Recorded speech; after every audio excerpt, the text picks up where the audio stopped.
Bueno, Gracias. este encuentro, que es el número 4, vamos a hablar todo lo referido a alimentos libres de gluten. Como introducción, vamos a tocar esos temas que aparecen en la presentación. Brevemente, lo que es la celiaquía, ya que no es mi ámbito de competencia porque es muy de la medicina, pero bueno, vamos a hacer una breve reseña de la enfermedad, el marco regulatorio, o sea, todo lo que tiene que ver con la regulación de estos alimentos libres de gluten, la técnica de determinación de gluten, muy brevemente, y el mayor hincapié en lo que es buenas prácticas de manufactura. Bueno, ¿cómo definimos la enfermedad celíaca? Es una enfermedad sistémica, autoinmune, producida por la intolerancia permanente a las proteínas del gluten. ¿Sí? Ustedes recuerden, intolerancia a las proteínas del gluten, que más adelante explicamos qué es el gluten, para que ustedes lo puedan relacionar. En individuos genéticamente predispuestos. Es una atrofia severa a la mucosa del intestino delgado, la que produce mala absorción de nutrientes. Y acá en la foto pueden ver claramente una parte del intestino, ¿no? Donde se ve el enfermo y el intestino normal. Y se ven claramente que en el intestino normal se encuentran esas vellosidades que el enfermo celíaco las tiene obstruidas, ¿no? Dato importante, 1 de cada 100 personas es celíaca. ¿Cómo se puede presentar la enfermedad celíaca? De 3 formas. Una que es la forma típica, que son los síntomas que están relacionados con esta atrofia en el intestino delgado. Una forma atípica, que son síntomas leves e intermitentes, y la forma sintomática que no presenta síntomas y se descubre porque el paciente se va a hacer otro estudio, una endoscopía o serología y ahí se detecta. Algunos de los síntomas que pueden provocar la enfermedad son diarrea, anemia, aftas, caída de cabello, menopausia precoz, abortos espontáneos, baja estatura, trastorno del esmalte dental, fracturas óseas. Esto a grandes rasgos, recuerden que le dije que no es mi ámbito de competencia. Bueno, los grupos de riesgo están los familiares de primer orden, sería grupo de riesgo, personas con diabetes tipo 1, síndrome de Down, tiroides, artritis, entre otros. Bien, como bien dijimos, que esta enfermedad celíaca es cuando el individuo no puede o es intolerante a las proteínas del gluten, les dije hoy, ¿no? Entonces vamos a ver qué es el gluten. Justamente es una proteína de estos cereales, trigo, avena, cebada y centeno y otros. Y está conformada, el gluten, ahí lo pueden ver en la imagen, por prolaminas y gluteninas que forman esta red que se denomina gluten. Seguramente ustedes conocen el gluten o han escuchado hablar de que hay harinas que tienen mucho gluten, otras tienen poco, pero bueno, el gluten es esa malla, como está dibujadita acá, viscoelástica que hace que uno pueda panificar, ¿sí? Que el dióxido de carbono pueda quedarse atrapado y es cuando el pan que yo estoy elaborando o cualquier otra cosa se empieza a fermentar, por eso digo que puedo panificar cuando tengo buena cantidad de gluten. ¿Está? De hecho, justamente estos cereales, trigo, avena, cebada y centeno, que son los que tienen gluten, que son los que el celíaco no puede consumir, tiene que optar por otros, y esos otros no tienen gluten, justamente, y esa es la dificultad que encuentran las personas a la hora de poder hacer un panificado, porque no elevan, no tiene gluten, entonces es difícil hacer una torta, galletitas y todo eso. Bueno, ¿dónde encontramos el gluten, que es la proteína? En el grano de trigo, justamente donde está la harina, en la parte blanca de donde se va a obtener la harina, porque es justamente la proteína, ahí es donde voy a encontrar el gluten. Ahora bien, en la industria de alimentos, cuando vamos al súper, en las góndolas, encontramos un montón de alimentos y por ahí desconocemos si son o no libres de gluten, más que nada para la persona que presenta la enfermedad, ¿no? Entonces, ¿cómo hacemos para identificar, cómo sabemos que un alimento es seguro y es libre de gluten? Ahora les voy a presentar un video, yo les voy a ir contando sobre el video, por ahí es un poco rápido, así es que les pido que presten atención porque lamentablemente pasa bastante rápido, pero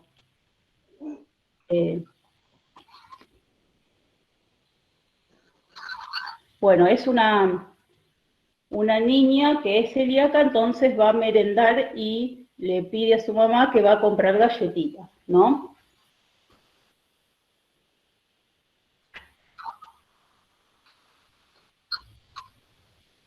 La madre preocupada le dice si se acuerda cómo va a identificar al producto libre de gluten.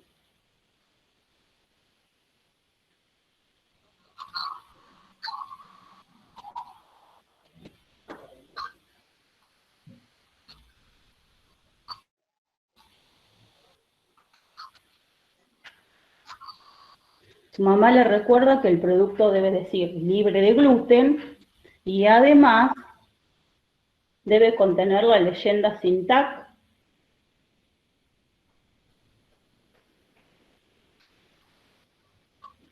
y además de contener la leyenda SINTAC, debe contar siempre con este logo, que es el logo oficial, que lo puede tener en color o en blanco y negro.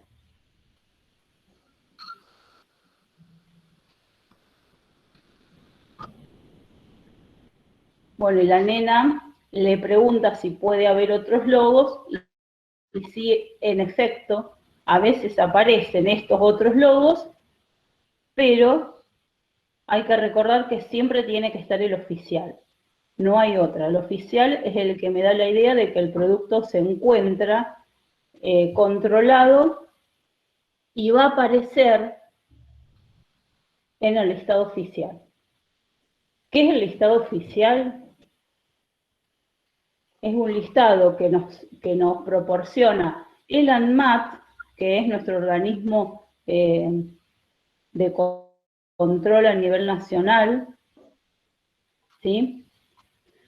Es un listado de fácil acceso, bueno, ahí tienen la página www.anmat.gov.ar y ahí pueden entrar al listado y chequean con el producto, les pide el RN del producto y les dice si está o no está en el listado, y así ustedes se quedan tranquilos de que si conforman el listado de alimentos libres de gluten, el producto es correcto porque hay una autoridad sanitaria que lo controla, ¿sí? Como gran noticia escuché que varios de los productos libres de gluten fueron incorporados al listado de los precios cuidados. Eso qué importante. Bueno, acá vamos a tocar otro de los ítems que dije en la introducción, que es el marco regulatorio. Como ustedes sabrán, para el marco regulatorio en los alimentos libres de gluten tenemos la principal, que es la ley de celiaquía, que es la 28.588. En esa se contemplan todo, desde la enfermedad, diagnóstico, tratamiento, atención médica. Luego tenemos la ley 26.947, que es el Día del Enfermo Celíaco. Otra ley la 27.196, que modifica a la primera.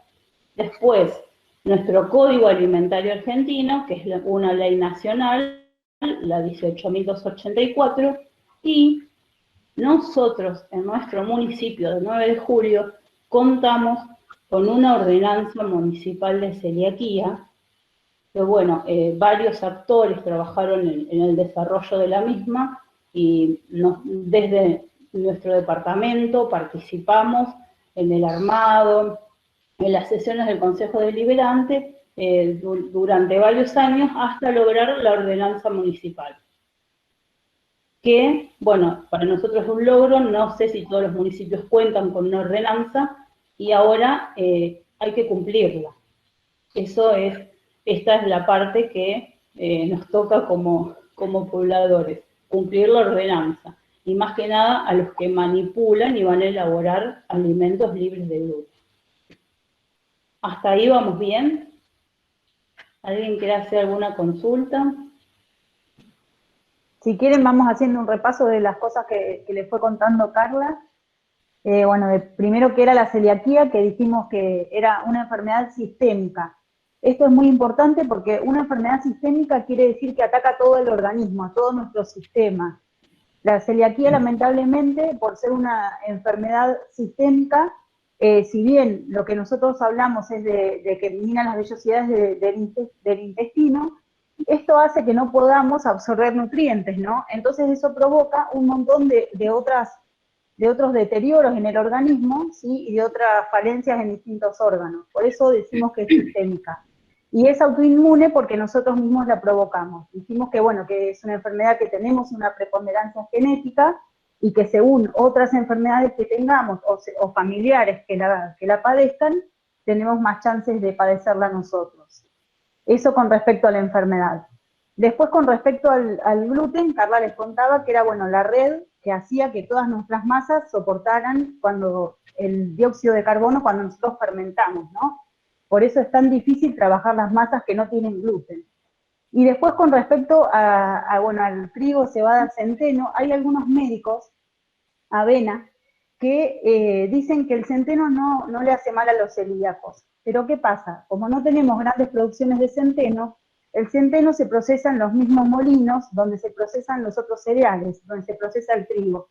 Entonces ahí estaría, digamos, el impedimento de por qué no lo podemos comer igual si tenemos celiaquía. Y bueno, con el marco regulatorio, Carla les contaba que en la Municipalidad de 9 de Julio, a través de este artículo, adhiere a la Ley de Celiaquía Nacional, que bueno, que es algo muy importante, y desde el año pasado ya se está empezando a trabajar fuertemente, digamos, en todos los locales, para que haya una oferta de alimentación para celíacos, en la gente para tomar conciencia, que ya después, bueno, cuando Carla les cuente un poquito más de la parte de manipulación, vamos a ver lo importante que es tener en cuenta todos estos mínimos detalles, así cuando hablamos de la manipulación de alimentos para no enfermarnos, acá también, porque es tan poquitito lo de harina que contamina, que es re importante tener mucho cuidado cuando hacemos una manipulación si tenemos a alguien celíaco en casa o alguien que va a venir a comer y tiene esta enfermedad. ¿Pudiste tomar agua, Carlita? Sí, justo arrancó el señor de la motosierra de la motoguadaña, cortar el pasto en el vecino. Bueno, ¿se escucha mucho? No, un poquito de fondo.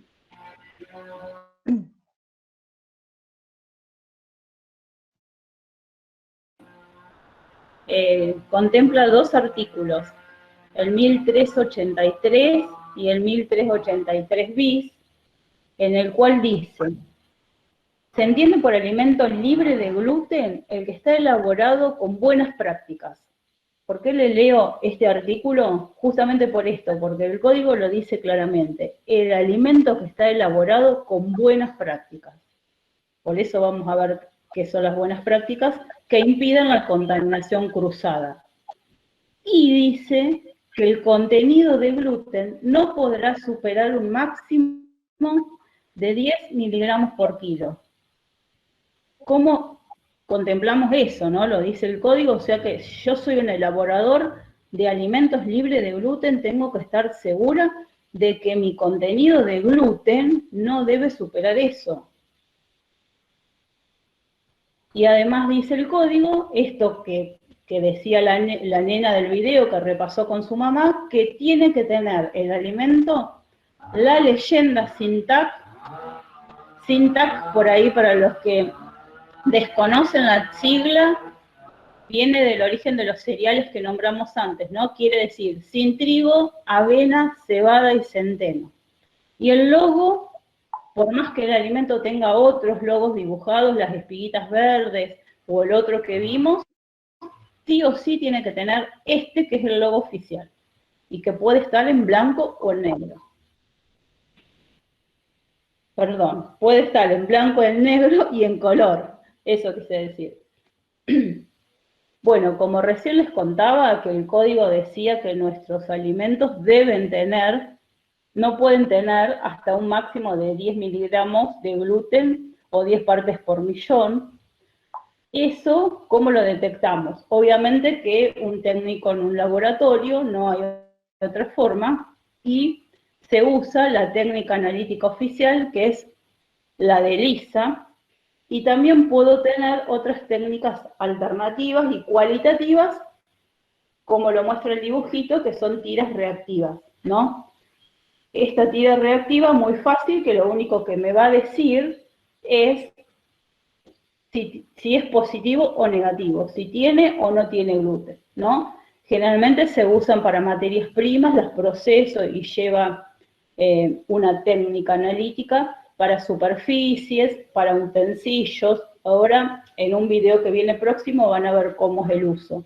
Entonces, yo para determinar o cuantificar que estoy cumpliendo con el código con esas 10 partes por millón, tengo que sí o sí hacer estas tiras reactivas, tener una técnica analítica y estar seguro que mi alimento no supera ese máximo. ¿Sí? Bueno, y ahora sí entramos de lleno en lo que son las buenas prácticas de manufactura. ¿Qué son las buenas prácticas de manufactura? Ni más ni menos que es una herramienta que nos va a garantizar que durante mi elaboración mantengo las condiciones inocuas de higiene y seguridad en toda la elaboración para alimentos libres de gluten, ¿sí? Ahora vamos a ver otro video.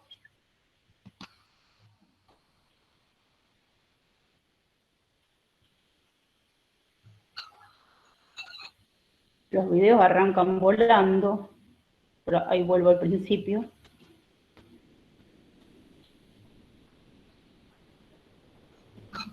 Acá me planto como elaborador de alimentos y tengo una gran responsabilidad si yo voy a elaborar en todo el proceso, desde la compra de materia prima hasta el final, como decimos siempre.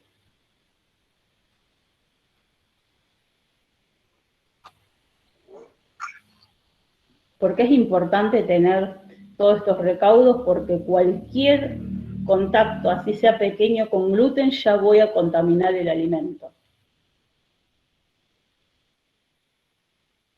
¿Cuál es el primer paso que voy a tener en cuenta? Planifico. Primero planifico, ¿no? ¿Dónde voy a elaborar dónde va a ser mi elaboración?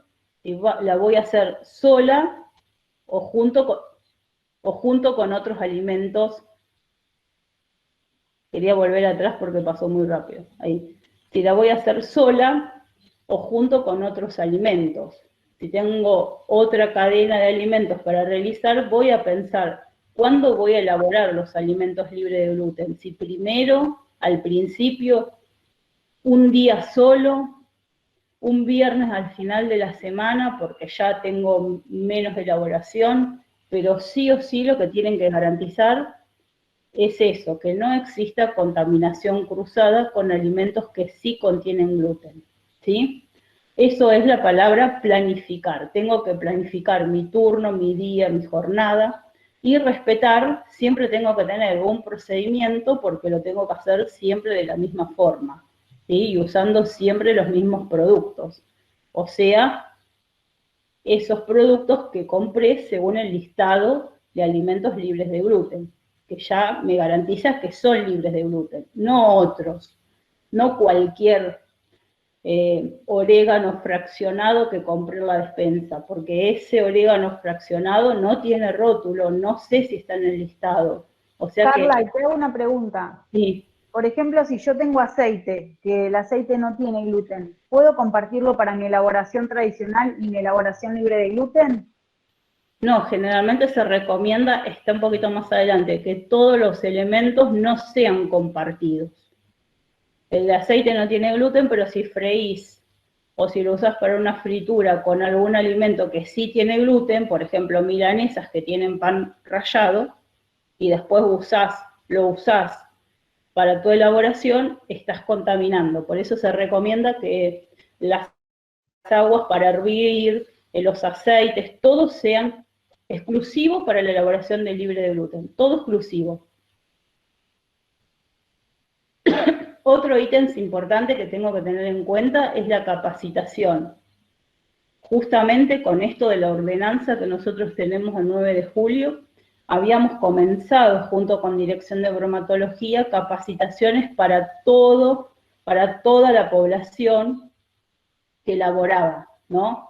Es importante que la gente conozca toda la cadena de las buenas prácticas y cómo se debe manipular los alimentos, vuelvo a repetir, desde la compra hasta el final.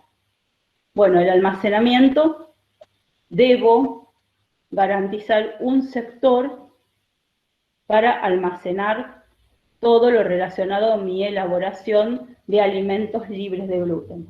Por ahí van a ver en varios lugares esta sigla ALG, eso significa alimentos libres de gluten.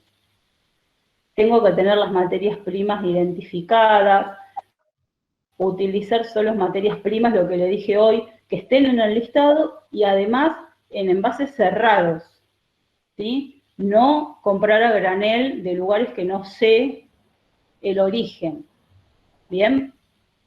Y acá surge el tema de los equipos. Hay equipos grandes que a veces no se pueden compartir, porque uno no tiene 2 sobadoras, 2 amasadoras.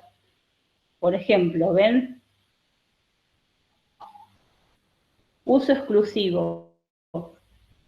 Estos equipos que son de difícil limpieza, se recomienda que su uso sea exclusivo, porque justamente esta sobadora, como yo les decía, todos no van a tener 2 sobadoras, pero bueno, lo que se recomienda es que sea uso exclusivo porque tiene muchos espacios donde queda harina, es de difícil limpieza, pero uno tiene que garantizar de alguna manera que si elaboro a principio de semana lo que es libre de gluten, la tengo que limpiar correctamente y así puedo garantizar que no le haya quedado ninguna traza de gluten. También puedo usar esta técnica de la tirita cualitativa para verificar que estoy segura de que no tiene más de 10 partes por millón.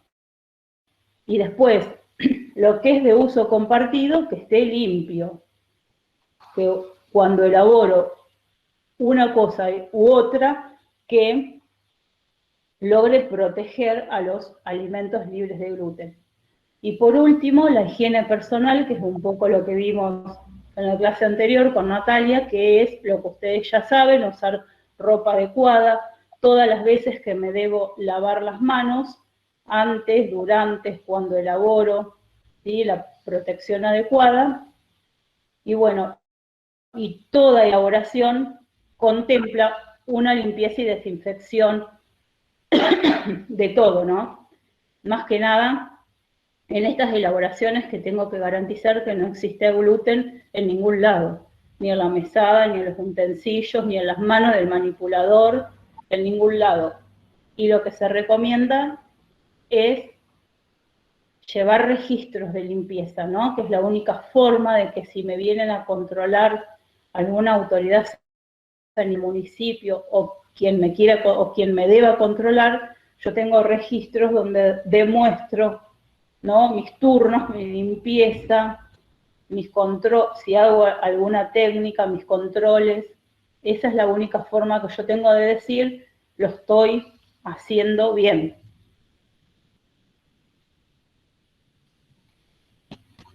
Ahí se terminaba el video.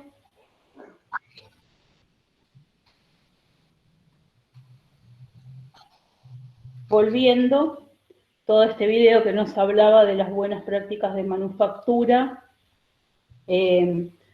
ustedes tienen guías y recomendaciones para seguir los pasos. Por ejemplo, tenemos una guía de buenas prácticas de manufactura de establecimientos elaboradores, es esta azul, elaborada por el ANMAT. Estas, si las googlean, se encuentran muy fácilmente. Y después otra guía de recomendaciones para menú libre de gluten en el servicio gastronómico, que es esta verde. Esta tiene muchos ejemplos de registros, de procedimientos de menú. Bueno, esta guía les quería contar, la verde, la que es recomendaciones en el sector gastronómico, se elaboró en conjunto con el RENAPRA, con el ANMAT y el ICETA desde la carrera de gastronomía que tuvimos hace como 5 o 6 años atrás con los alumnos, fueron partícipes de la elaboración de esta guía de buenas prácticas de alimentos libres de gluten.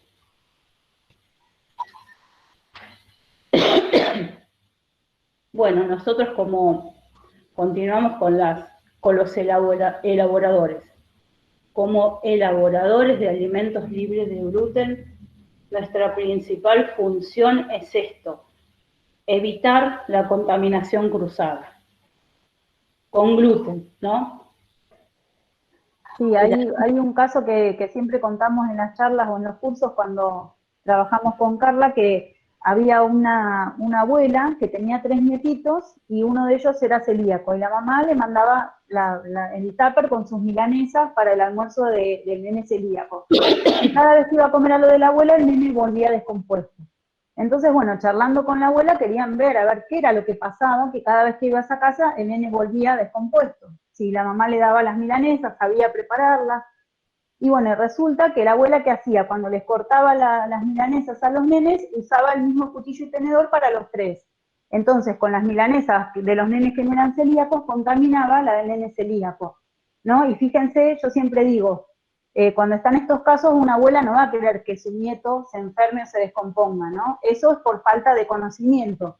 Por eso es tan importante capacitarnos y entender que, bueno, que esa contaminación cruzada a través de esos cubiertos, y por no saberlo, cómo podía hacer que un nene se descomponga y se sienta mal cuando no tendría por qué haber sido, ¿no?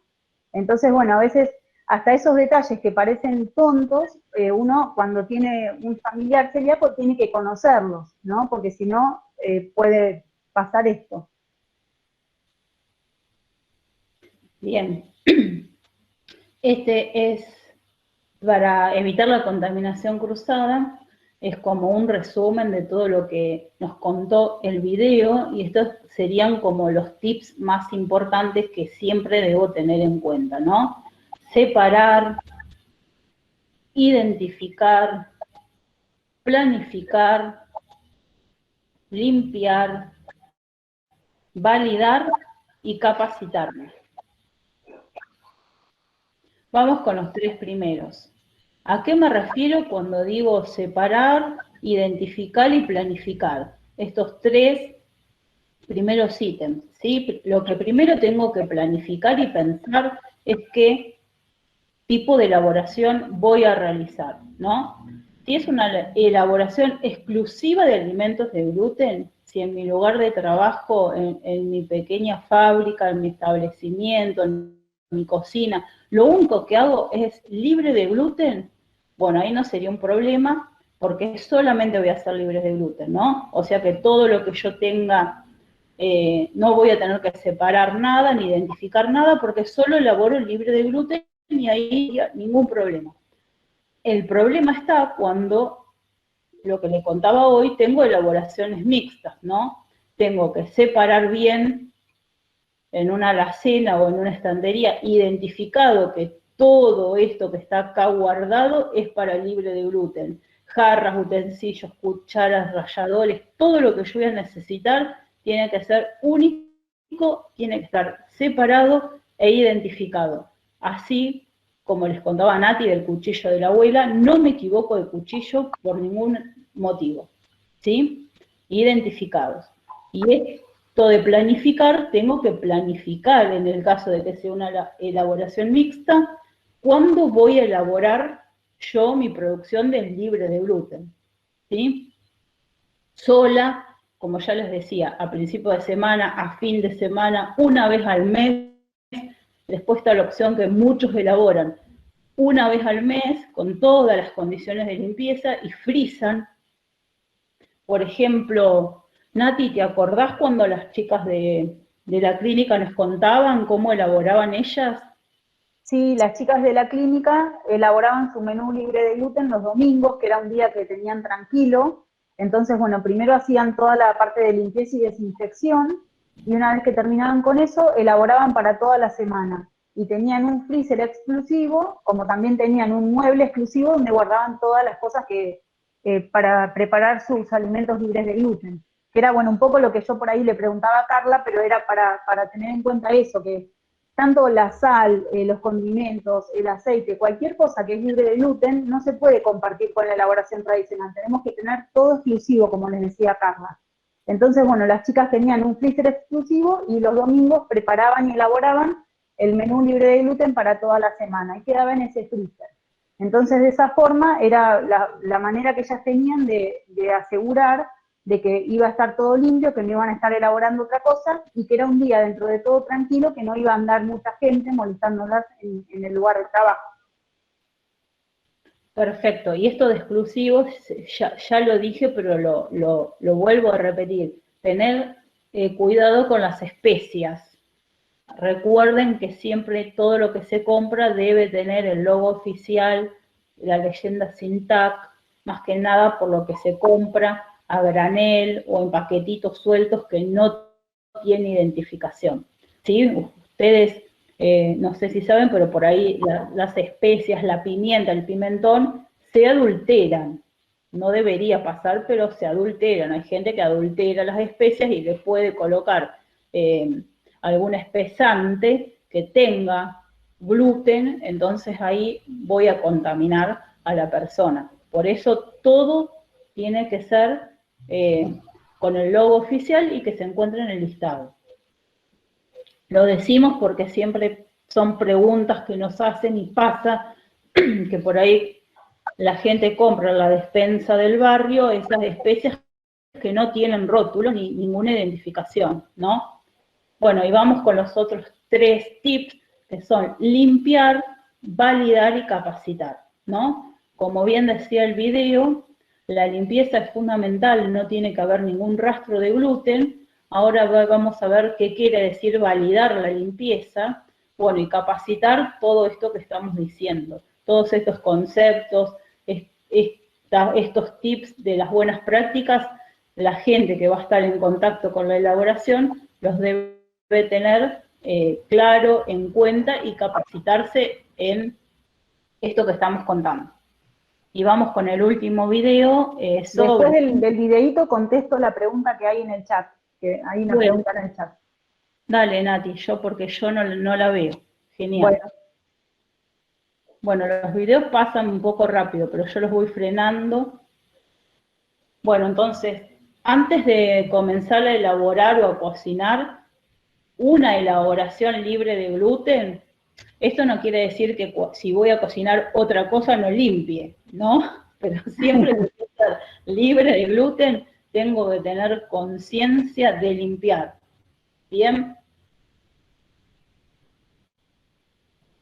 Acá lo que están comprobando es que las mesadas están contaminadas con gluten. Y cómo lo controlan con esas tiras reactivas, no sé si se alcanzó a ver, perdón, vuelvo atrás. Lo hacen con la tira reactiva que yo les contaba hoy, que me va a decir, estamos como las tiras del COVID, si me da positivo, es presencia de gluten. Ahí no se aprecia muy bien, pero tiene la línea control y una línea positiva arriba que me está diciendo que esa mesada tiene gluten, porque ya se elaboró otra cosa o está contaminada, ¿sí? Entonces, ¿qué hago? Debo limpiar profundamente. Y cuando digo limpiar, acá lo van a ver en el video, se comienzan a lavar las mesadas y esta es la forma que uno debe limpiar.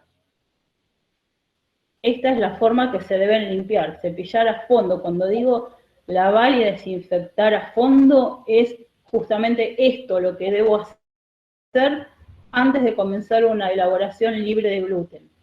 Ahora van a ver y seguramente esto, lo que está haciendo esta señorita, que en el medio de las mesadas siempre me quedan vestigios de harina, ¿no? Bueno, esta es la forma más representativa que les quería mostrar, que así se debe limpiar. Y después que se termina la limpieza, con agua y detergente se desinfecta con una solución de alcohol al 70 y se seca con toallas de papel si se cuenta, ¿no? Y después de la limpieza, esto es lo que se refiere a validar, se valida nuevamente con una tira reactiva ausencia de gluten. Esta es la forma ideal, lo correcto, lo que se debería hacer en todos los establecimientos, porque uno está tranquilo de que ya cuenta con 0 presencia de gluten para comenzar su elaboración, ¿sí?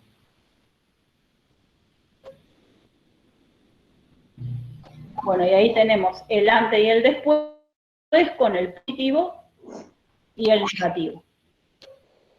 Ahora sí, Nati, si querés contestar la pregunta. Bueno, acá Valeria lo que preguntaba es que si en una persona hay un solo celíaco, si se podría cocinar para todos igual y si eso puede ocasionar algo en los demás comensales, algún problema. Bueno, yo diría que no. Tenemos a Emilia, que es nuestra nutricionista, pero bueno, Emilia que me corrija si estoy equivocada, pero bueno, yo creería que no, porque lo único que tenemos que eliminar es el gluten. Se pueden comer frutas, verduras, carnes, lácteos, y bueno, casi todos los alimentos, excepto, bueno, todo lo que sea panificados, así que yo creo que no habría ningún inconveniente en que toda la familia coma lo mismo, ¿no? Por ahí lo que nos pasa es que a todos nos gusta mucho el pan, entonces lo que más extrañamos es el pan. Básicamente creo que eso sería una respuesta. Y después, bueno, nos comentaba Graciela que tienen desde el año pasado en la residencia una alumna que es celíaca y que con los padres acordaron que iban a llevar la vianda, porque bueno, en la cocina había que hacer muchos cambios para poder adaptarla para elaborar, ¿no? Y bueno, por ahí eso también está bien, porque si no tengo posibilidades, además en una residencia grande donde hay muchas alumnas, por ahí hacer una comida exclusiva es más complejo para una sola alumna, ¿no? Yo creo que, bueno, en todas las escuelas, no sé si alguien más tiene en su escuela algún ejemplo, pero en casi todas las escuelas es como que vemos que sería muy complicado. Por eso, generalmente, el consejo escolar lo que hace es mandar viandas cerradas para los chicos celíacos y no se elabora nada en las escuelas, generalmente. No sé el resto en sus escuelas, si tiene alguna experiencia.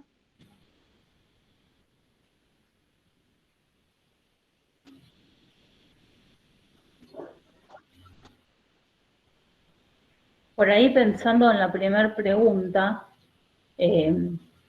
no me acuerdo quién lo hizo porque yo no veo los comentarios, pero el inconveniente más que nada de que todos consuman libre de gluten es el costo. Como ustedes sabrán, lamentablemente todo lo que es libre de gluten tiene otro costo elevado. Hoy les conté al principio que se incorporaron algunos productos al listado de alimentos cuidados. Eso está muy, muy bueno porque se van a abaratar un poco los costos, pero yo creo que el inconveniente más que nada sería el costo que tiene una premezcla de libre de gluten o estos productos que no convencionales para que todos realicen la comida.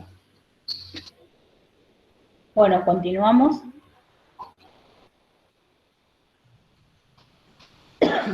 Hasta acá explicamos todo lo relacionado a las buenas prácticas de manufactura que deben tener los elaboradores de alimentos, ¿no?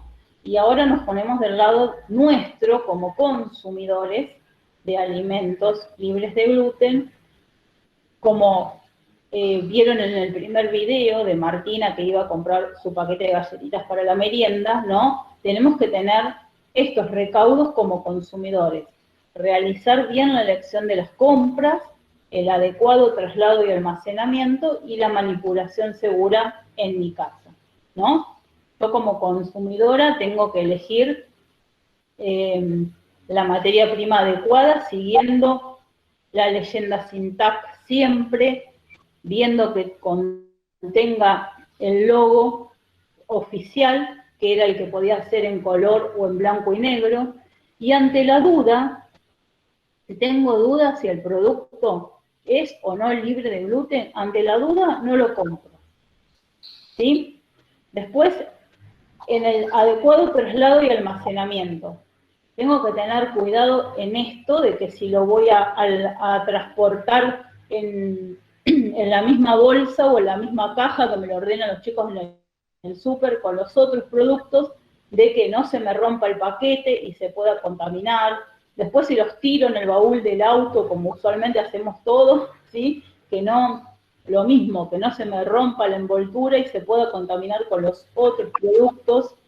Y ni hablar de garantizar la cadena de frío, que esto es algo que ya lo dijo Natalia, que si vamos al súper la clase pasada y después nos quedamos charlando afuera del súper 1 hora con la vecina y después charlo otro rato más antes de llegar a mi casa con la vecina del lado, estoy rompiendo la cadena de frío. Todo eso lo tengo que garantizar en el adecuado traslado y mantenimiento y almacenamiento, perdón, de mi producto. Y cuando llego a mi hogar, recuerdo que tengo un lugar separado para guardarlo de libre de gluten, ¿sí? Recuerden eso, siempre lo tengo que guardar en otro lugar. Y la manipulación segura en mi casa, esto de tener todo identificado lo que voy a utilizar para el celíaco, si elaboro, y todo identificado. Y siempre, ante la duda o la sospecha de si me equivoqué, agarré el tenedor que no era, o ante la duda, descarto, no lo consumo y no lo utilizo. Siempre eso, ante la duda, no lo consumo o lo descarto. Por ahí uno está apurado o hace algo muy rápido y no se acuerda si agarró o no agarró el utensilio correcto. Bueno, ante la duda lo descarto. Eso nosotros como consumidores. Bueno, no sé si hasta acá llegó la presentación. Si tienen alguna duda, voy a dejar de compartir, así veo los comentarios. Y bueno, esta fue la presentación. Si tienen alguna consulta, la contestamos.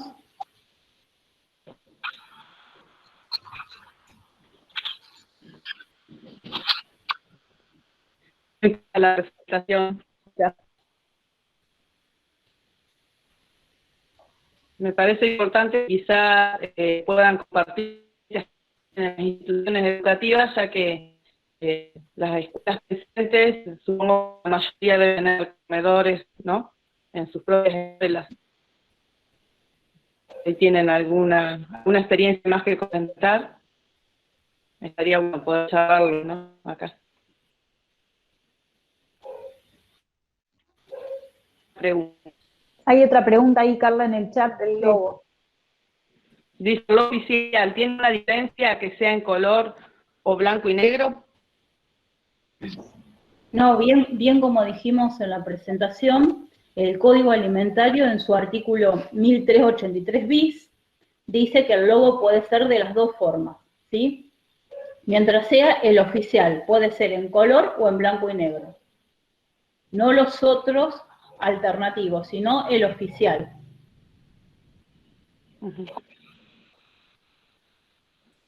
Yo tengo una hermana celíaca. Ella se le declaró cuando ya era grande y bueno, ella llegó a tener desnutrición con anémica con parámetro de desnutrición. la agarraron muy avanzada porque iban los médicos y no le detectaban lo que tenían hasta que fue realmente a un gastroenterólogo, a Trenquelauquen, y ahí le detectó que era celíaca. A partir de ese momento le dijo que no tenía que comer nada con harinas de gluten. Ella incorporó todo lo que es verdura, carnes, y bueno, y así salió adelante. La pasó realmente muy mal. Hasta que se lo descubrieron, estuvo muy mal ella. Pero nosotros en la familia no tenemos ninguna antecedente ni de celiaquía ni de diabetes, así que bueno, tenemos otros antecedentes, pero esos no.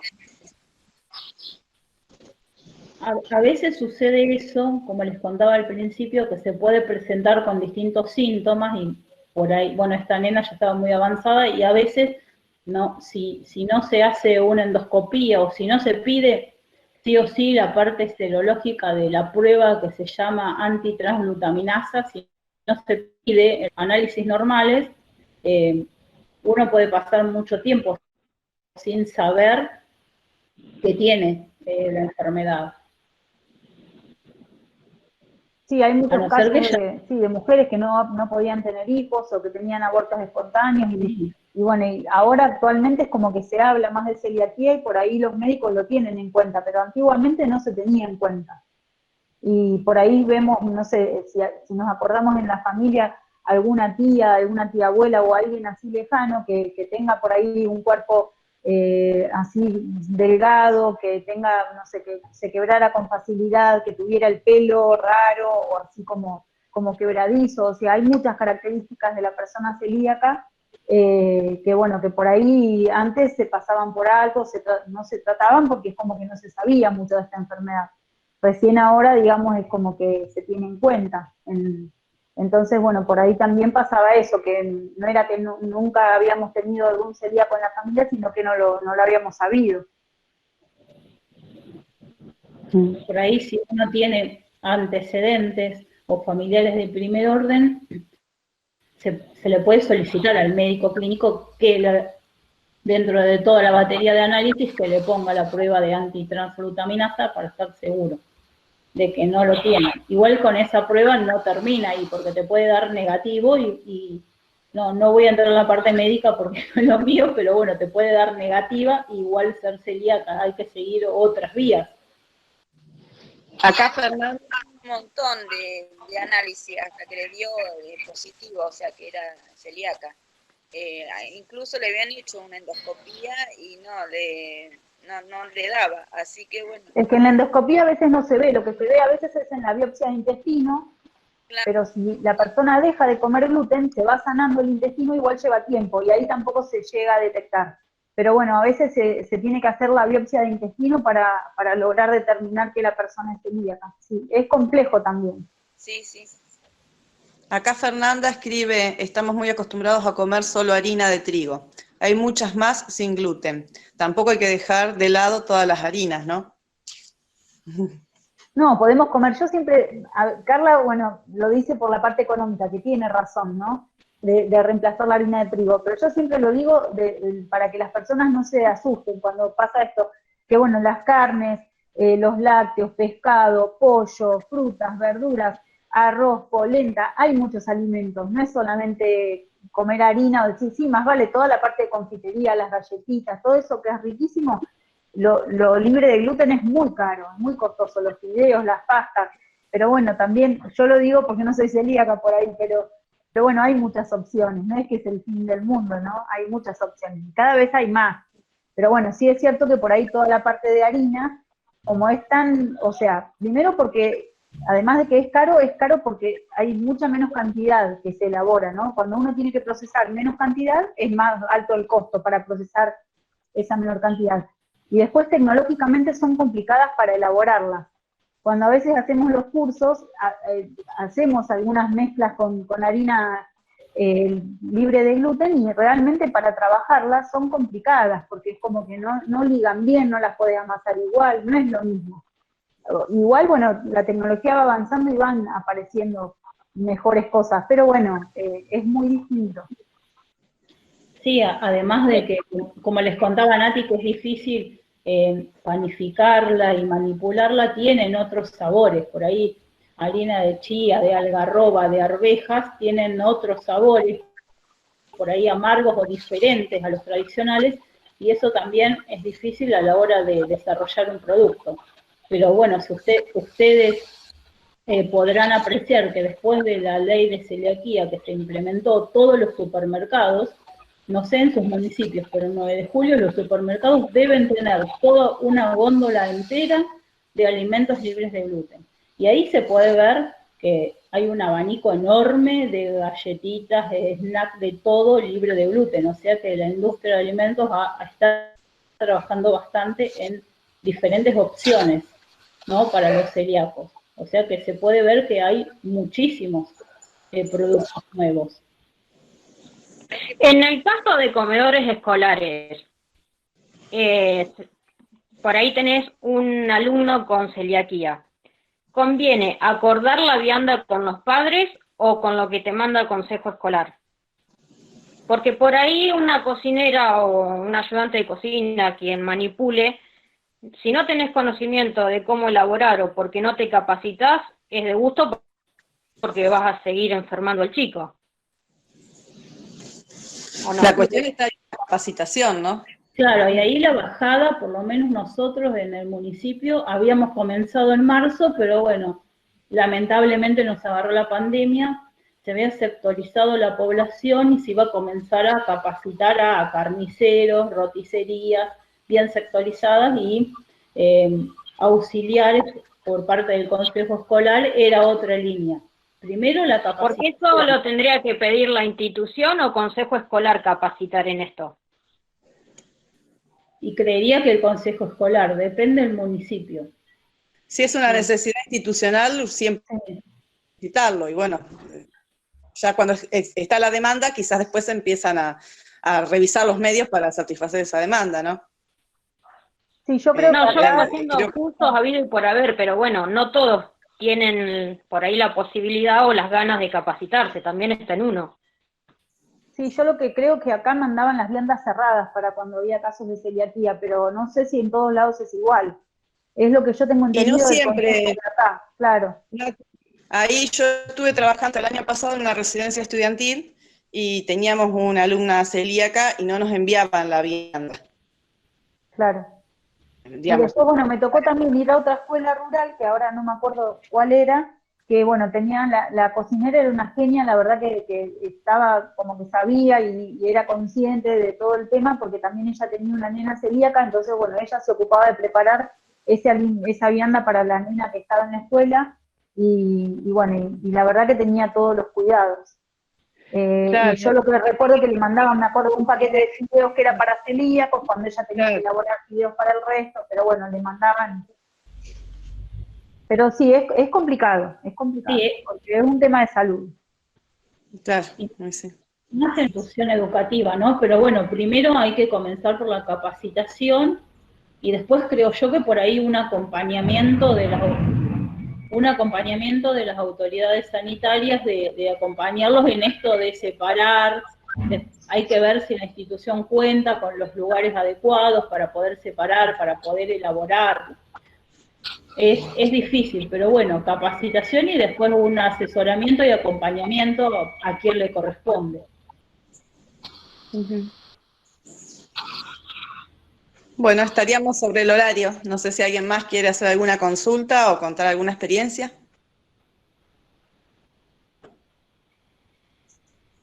Si no, ya nos estaríamos despidiendo. Es el último encuentro que tenemos a estas capacitadoras. Ya en el encuentro del jueves van a tener a otras capacitadoras. Yo les quería contar que una amiga de mi hija tuvo una tragedia en la familia y a raíz de eso se le declaró la celiaquía.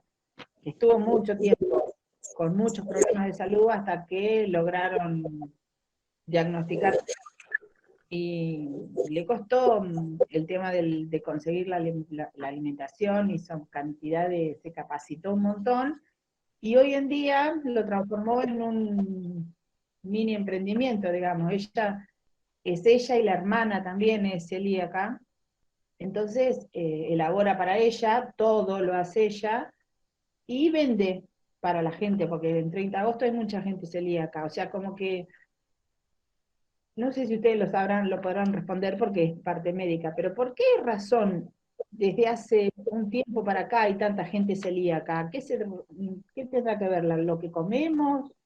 Eh, el ambiente? ¿En qué se basa eso? Porque se escuchaba de la celiaquía hace no sé cuántos años, pero ahora es como que cada no sé cuántas personas hay uno que es celíaco. Y Lo que Cada pasa 100 menos, sí. es que ahora se diagnostica y antes no.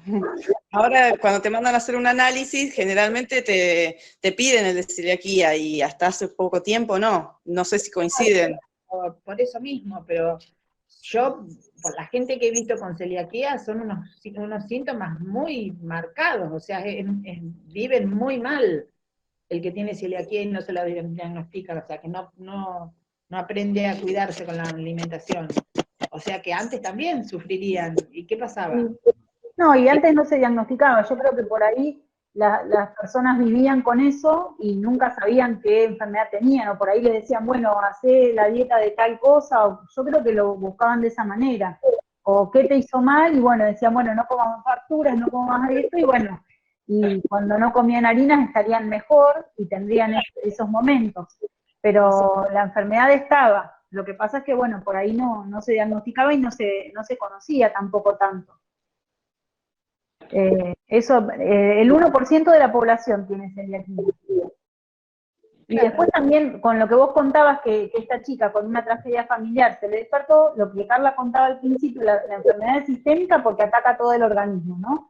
Y es autoinmune, uno la provoca. O sea, vos podés tener la predisposición genética y nunca manifestar la enfermedad, y podés tener la predisposición genética y a través de algún estrés grande o alguna situación empezás a manifestar la enfermedad, que eso también pasa.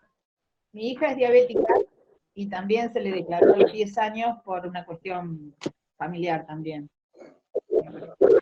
Desde los 10 años que es diabética, que es mucho mejor dentro de lo feo de las dos enfermedades, es preferible ser diabético y no celíaco, porque es más fácil, es más llevadera la diabetes que el celíaco. Acá Mariana escribe que hay mucha relación a la exposición a agroquímicos con la aparición de autoinmunes.